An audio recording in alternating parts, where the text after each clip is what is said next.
Oke, selamat pagi. Seperti yang saya ungkap semalam, jujur saya sebenarnya bukan biasanya juga saya kerja sampai jam 11 malam, cuman semalam agak nggak enak badan sehingga saya tunggu sampai jam berapa, 9 kemarin, kok nggak ada yang masuk gitu. Tapi ternyata sekitar jam setengah 10 ada beberapa yang masuk filenya. Jadi inti dari topik hearing arsitektur itu bagaimana mengidentifikasi sebuah karya arsitektur dalam konteks suara. Jadi mengidentifikasi bukan hanya dari visualnya saja, nanti ada penjelasannya sedikit, tapi dari suara.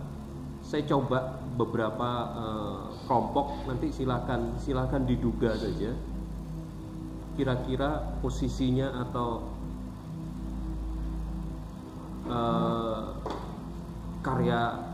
bukan karya ya, apanya, objeknya apa, objek arsitekturnya.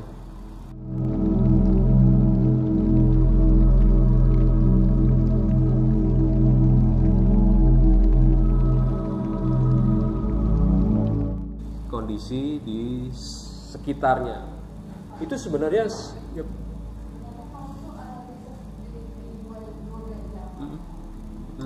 ya, katedral juga cenderung sepi sih, karena jalurnya juga sepi kan ya. Iya.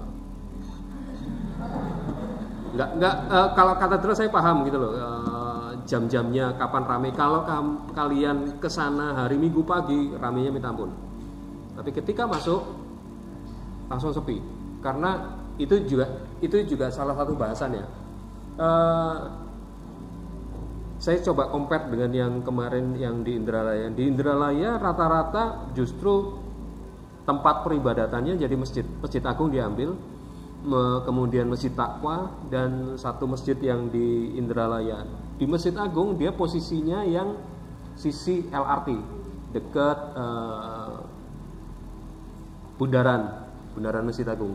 Ramenya minta ampun. Padahal di situ salah satu posisi atau tempat sholatnya kan. Kalau yang air wudhu kan, yang untuk wudhu kan sebelah sana kan, yang di sisi yang sampingnya. Ketika itu kemarin saya membahas bagaimana sebuah lokasi peribadatan yang benar-benar di tepi jalan, kemudian plus lagi LRT, sehingga jujur kemarin saya ungkap, saya kaget ketika perencanaan LRT kok lewat situ gitu, lewat tengah, dan posisinya yang sangat bikin miris adalah di sebelah Masjid Agung, dan efeknya itu luar biasa. Apalagi kan pas di Masjid Agung itu kan dia belok kan, ketika beloknya itu lah, LRT ketika belok itu mengiris telinga bener, krit gitu kan. Apalagi dia, ya untungnya dia agak pelan. Ketika memasuki kawasan Masjid Agung itu biasanya agak pelan, sudah mulai dari IP itu udah mulai agak pelan. Tapi ya cukup mengiris itu. Dibanding memang lebih tidak terlalu bising dibanding dengan simpang Karitas. Wah, itu nyiksa banget itu. Kalau pas lampu merah di bawah pakai sepeda motor, ada LRT lewat, wah asik deh kuping itu, nging langsung bisa. Kalau saya sih gitu. Itu salah satu aspek bahwa suara itu sebenarnya mempengaruhi, dan kemudian ada sebuah riset dan sebuah pemahaman soundscape.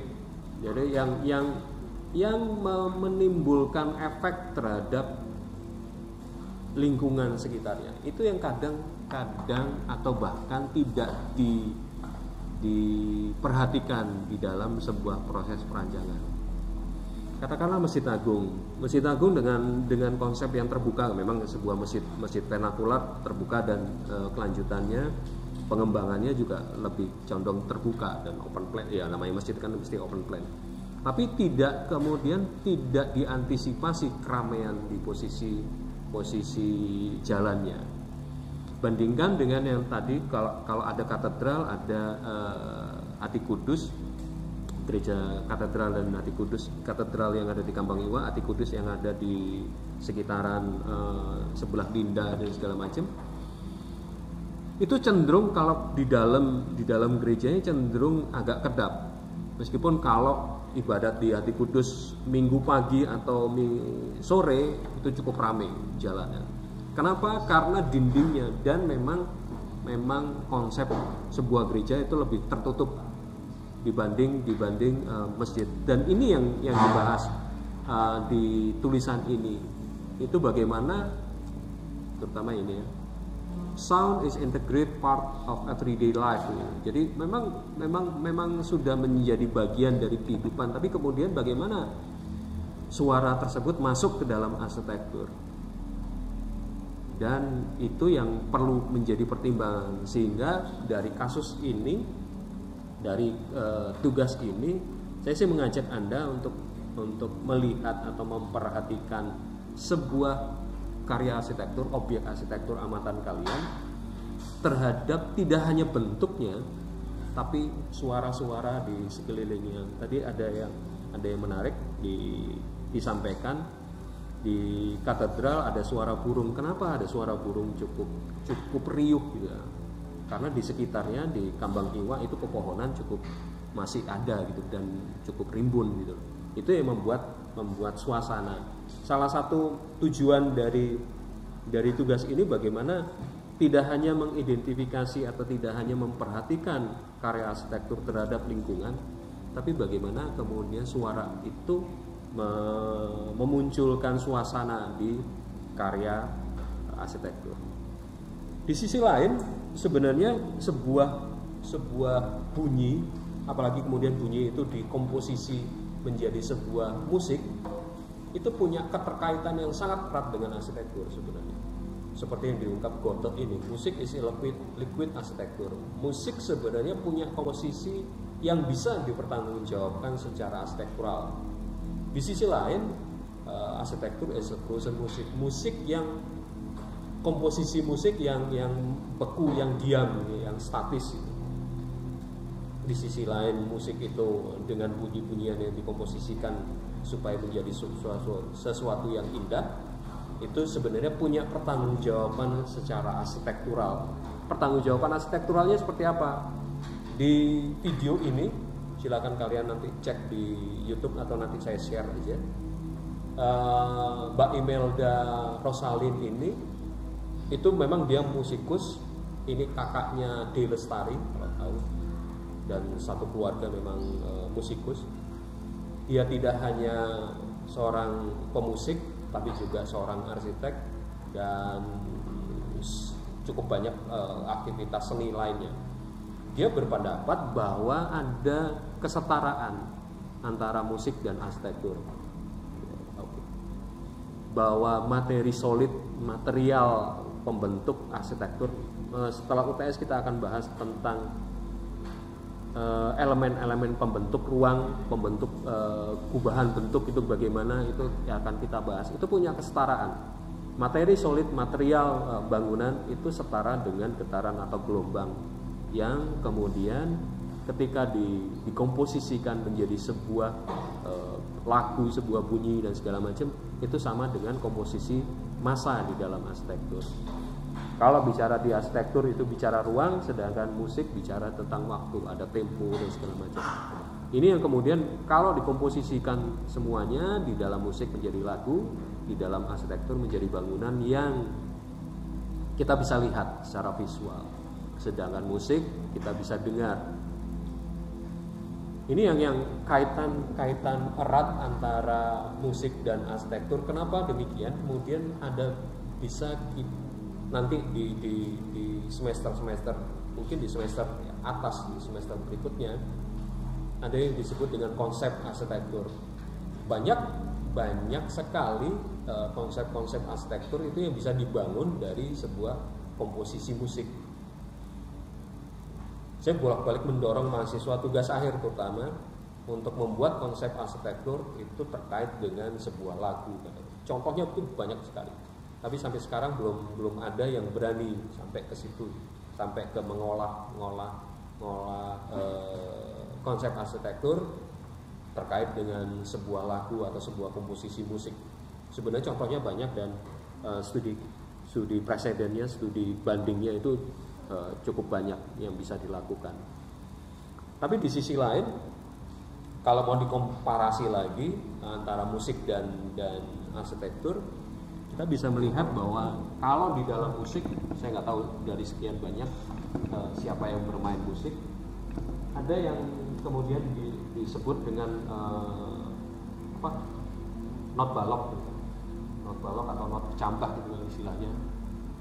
Ada beberapa teman yang hobi bermusik itu dia tidak bisa membaca not angka, setengah mati dia, ampun atau kalau ketemu not angka. Kenapa? Dia tidak bisa memperkirakan nada satu dan nada lain itu selisihnya seberapa. Sedangkan dari not balok ini dengan acuan garis ini, itu dia bisa tahu naik turunnya, iramanya, segala macam komposisi dinamikanya itu dia bisa perkirakan. Dan garis ini yang disebut dengan datum. Sama dengan arsitektur, komposisi ini diikat oleh sebuah bisa garis, bisa bidang, bisa bentuk volume. Jadi itu yang kemudian mengikat datum sebagai acuan, bisa garis, bisa bidang, segala macam. Nanti kalau kalian mulai, saya nggak tahu apakah nanti di PA1 sudah mulai bermain komposisi. Kalau kemarin saya lihat kalian main Bimatra dan Trimatra, kan kemarin Trimatra masih dalam single, satu masal, satu bentuk gitu. Nanti kalau sudah mulai banyak bentuknya, datum ini menjadi punya peranan. Dia yang kemudian menyatukan, punya ikatan. Jadi datum ini sebagai pengikat antar banyak bentukan, dan ada keseragaman di bahasan tentang skala dan proporsi. Ada yang bahas atau pembahasan tentang pengulangan, ada irama A atau AB gitu, seperti itu. Dan irama tersebut diikat kemudian oleh datum ini.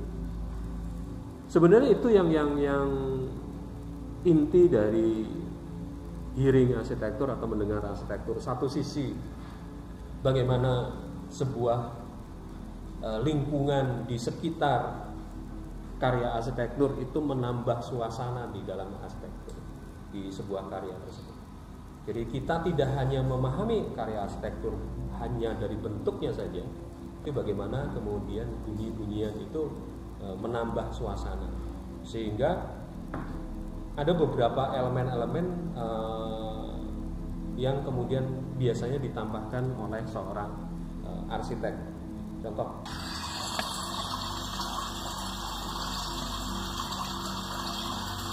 ini elemen yang biasa ditambahkan di dalam sebuah karya arsitektur.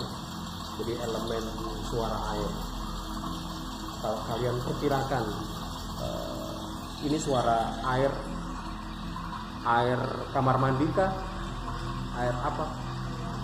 Air kolam. Kenapa kok bisa memperkirakan air kolam?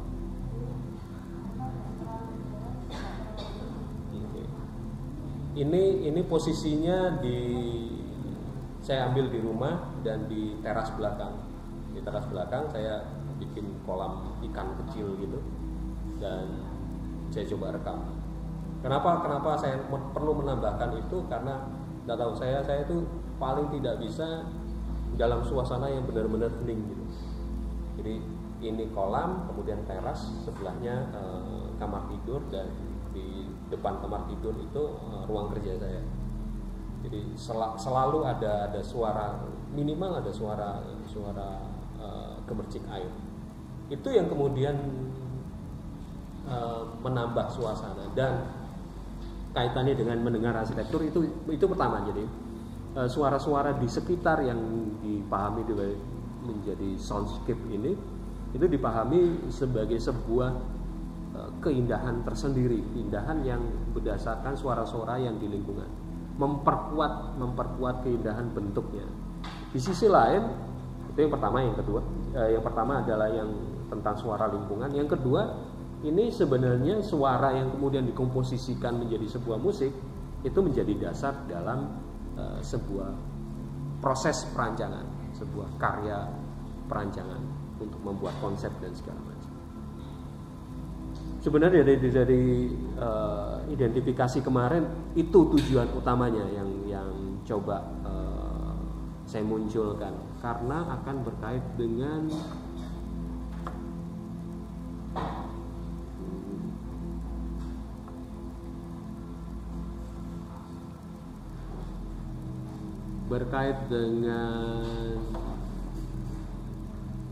UTS-nya.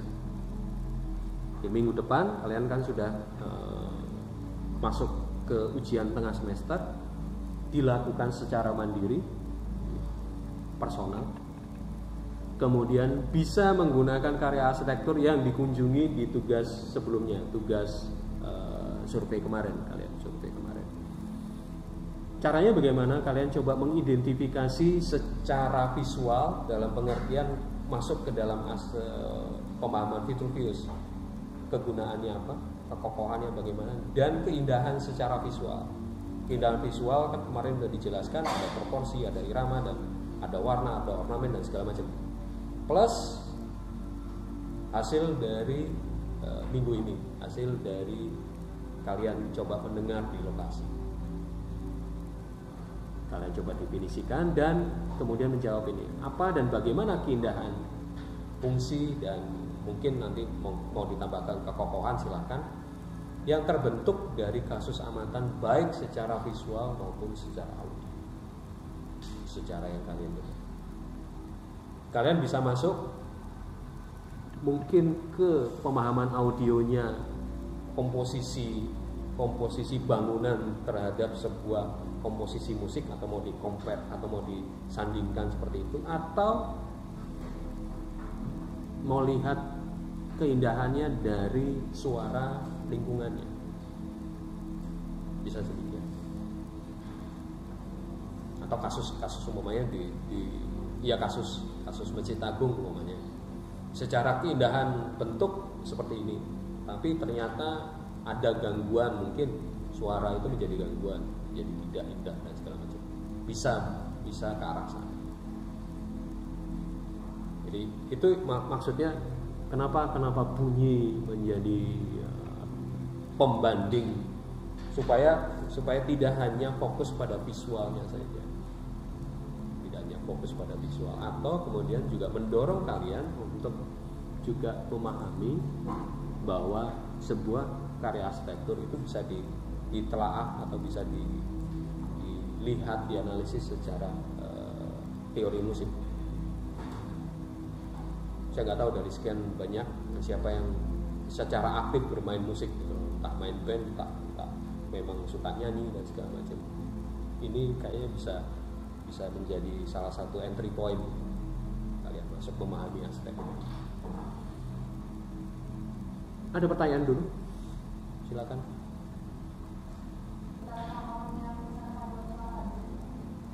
Enggak apa. Terserah. Jadi suara itu yang gini. Suara yang ditimbulkan pada saat tertentu. Sehingga nanti identifikasinya lengkap dengan kapan, jam berapa, seperti pertanyaan tadi jam berapa gitu. Karena sore, siang, malam itu akan beda-beda. Bahkan nanti kemarin ada yang di kelompok Indralaya itu jalan-jalan di Sekana mendekati maghrib. Saya bingung mencari yang tanpa ada suara orang ngaji. Kalau kan tuh sudah tidak menunjukkan situasi di Sekananya seperti apa gitu. Dan ternyata ada satu part 10 detikan sebelum ngajinya dimulai gitu. Tawan pola keramaian jalan dan segala macam. Nggak apa-apa kalau mau dimunculkan umpamanya di daerah Masjid Taqwa sambil nunggu azan maghrib, makan satenya di pojokan, kalian rekam, itu juga seru gitu. Jadi suasananya bisa kalian tentukan sendiri. Nah itu makanya identifikasinya juga mesti jelas. Kapan suaranya, dan suara itu punya pengaruh terhadap karya yang kalian amati seperti apa. Apakah ada perubahan pemahaman keindahan? Silakan dah dulu. Ya.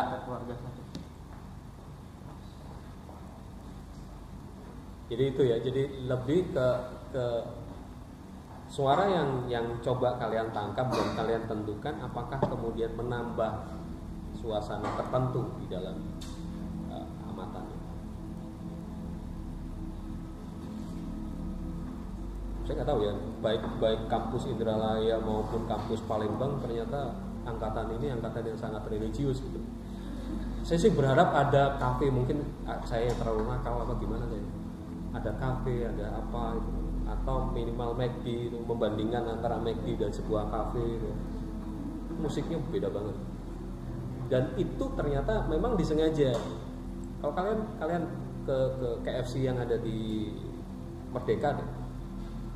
Ya, Merdeka sebelah Suara Bipa itu. Musiknya kan sengaja dibuat kenceng. Secara nggak sadar kalian kalau makan di situ itu makannya cepat. Diusir kalian itu. Makan cepat-cepat minggir. Satu musik, kedua tempat duduknya. Tempat duduknya kan nggak nyaman banget. Kursinya kecil-kecil dan segala macam. Sengaja. Beda kemudian dengan beberapa kafe yang di belakang Suara Bipa gitu. Atau yang pojokan deh, yang dekat Gereja Siloam itu.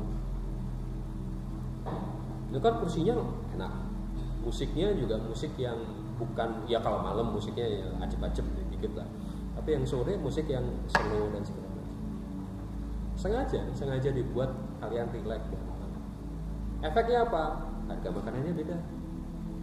Di KFC cenderung lebih murah karena supaya cepat gantinya, makanya dikondisikan seperti itu. Yang di kafe lama, tapi satu cangkir kopi berapa? 30, 40. Itu ada efek ke arah sana. Jadi suara itu benar-benar mempengaruhi. Di restoran fine dining itu lagunya pasti lagu klasik, pelan tonnya, bukan yang Mozart yang atau Chopin yang cepet gitu, tapi yang pelan. Karena makannya pelan, harganya makanannya lumayan.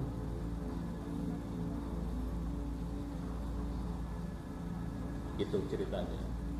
Jadi sebuah suara itu benar-benar bisa mempengaruhi. Oke, kaitan dengan UTS, ada pertanyaan? Teknisnya bagaimana? Teknisnya kalian ke Google Drive secara mandiri, dan ada kan di Google Drive itu UTS. Nggak apa-apa. Mau ganti sama sekali karena nggak puas gitu kan, baik secara visual maupun audionya nggak puas, nggak apa-apa. Jadi karena ini tugasnya mandiri ya, kembali lagi ke pertimbangan kalian. Saya nggak puas ini karena kemarin ikut kelompok, saya cari yang mudah, yang lebih paham, ya silakan. Karena ini mandiri, jadi terserah kalian. Ya, teknisnya itu. Jadi selama 1 hari ini, minggu depan, selama hari Selasa, silakan kalian masukkan ke Google Drive yang di UTS itu. Untuk pengumpulan UTS itu saya kali video sama Nggak usah video. Jadi saya terima bersih tanda kutip ya. Ya, hanya laporannya aja. Itu kenapa identifikasi suara, identifikasi visualnya mesti jelas. Deskripsi bukan ini. Deskripsi itu mesti jelas. Saya percayakan interpretasinya di kalian. Silakan kalian olah sendiri. Gitu? Jelas? Lalu nanti setelah UTS kita sudah masuk ke dalam bentuk ruang dan segala macam, karena saya dengar PA1 sudah mulai ruang positif, ruang negatif ya. Semoga kekejar gitu. Elemen ruang itu apa sih? Elemen bentuk itu apa sih? Kenapa disebut ruang? Kenapa disebut bentuk? Itu kita akan coba bongkar di sini. Pertanyaan?